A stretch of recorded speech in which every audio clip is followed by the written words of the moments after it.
Well, you know, economic growth, we were talking about it a little bit earlier, may be, well, tepid right now, but at least it's growth. Citigroup is warning things could get much worse after the election. The chief economist at the bank put a warning out that if Donald Trump wins, he could cause a global recession. We have former Hillary Clinton campaign advisor Richard Goodstein, and we have former Bush 43 spokesperson Mercedes Schlapp. They're both with us from Washington today. I'm sure this will be an interesting discussion, and to ensure that it is, Richard, let me start with you. Does this make the case? Do you really believe that Donald Trump could cause some sort of big recession? If so, what are the policies that he's put out that would hurt the economy so much?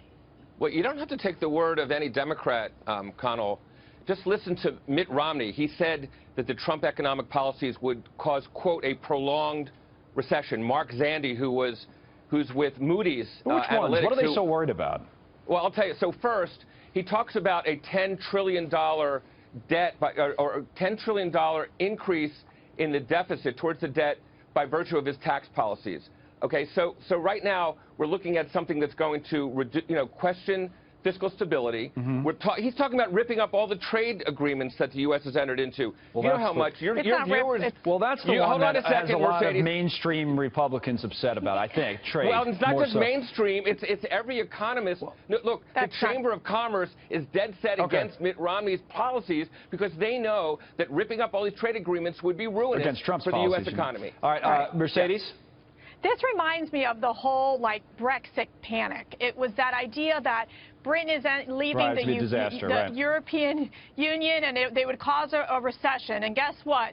Right now, as we're seeing the UK, it's not likely they're going to cause a recession. So here's the deal. When you have the Citigroup economists come out and make this outrageous statement that Trump's economic plan, or if he would be elected president, would cause a global recession, it's just very irresponsible. Well, they think it's going to make things uncertain. No, stop for 1 second, Mercedes. They think the market will be uncertain, which would lead you to believe, and I think this may be true, that people are pricing in a Hillary Clinton win just because she's up in the polls. So they think they would add to uncertainty, and maybe short term there'd be some sort of a shock to the markets. That's what they say, But when Mercedes. you look at, and it goes back to the Brexit argument. Remember the day that the Brexit votes won, and then what happened?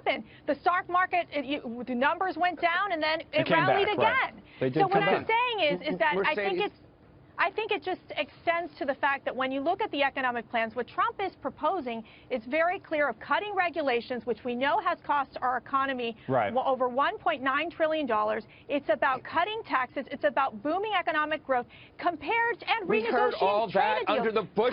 Listen, we heard every single one of those policies when George W. Bush was president, and we had the biggest economic collapse since the Depression. Mercedes, you were there. Everything you just said, replay the tape, we heard coming out of the Bush campaign and the Bush administration early on. That regulations are good. That well, none of these things happen. I mean, a lot of this does depend, to be which fair. Which is what Obama's proposing and what Clinton is proposing. A lot of these things happen. It depends on the time it happens. I mean, other people would argue, Richard, that the Reagan tax cuts helped the economy out a lot in the 80s, so that lower taxes do help the economy. It depends on when you're doing these things, doesn't it? I mean, what else is happening in the world? That's true. You know? That's true. Listen, you're right, Connell. It's absolutely true. There's all sorts of circumstances that are entered into it. But Democrats would love to have the following debate. Clinton economy in the 90s, 23 million jobs, most robust economic growth ever.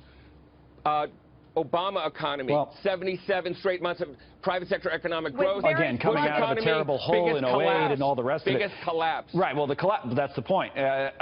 Richard, Mercedes, thanks very much. One thing I'll add, just as we wrap this up about the Citigroup note, they also said that Trump's more likely to win than other people are saying. In other words, they said he's got like a 65% chance, or she does, of winning, which is better than some of the other polls, which are like 70 or 80% chance for Hillary. Anyway, Mercedes, Richard, thanks to both of you.